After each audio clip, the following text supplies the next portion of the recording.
Nagpang-abot ang tatlong lalaki sa isang kalsada sa Tondo, Maynila kagabi. Patay ang isa matapos siyang barilin ng suspect na agad namang nakatakas. Nakaligtas naman ang isa pa. Nakatutok si Jomer Apresto.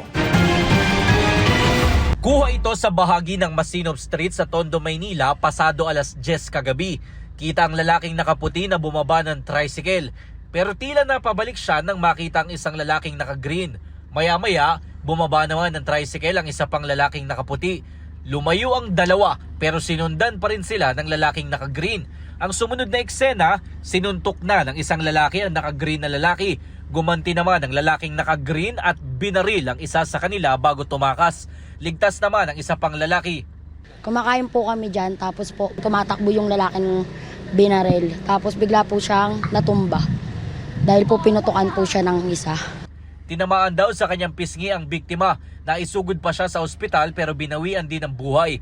Ayon sa barangay, hindi nila mga residente sa lugar ang sospek at biktima. Baka sa droga rin yan, sir. Maraming droga dyan sa kabila. Sa ngayon, hawak na ng MPD Homicide ang kaso at patuloy na hinahanap ang nakatakas na gunman. Para sa GMA Integrated News, Jomer Apresto, nakatutok 24 oras.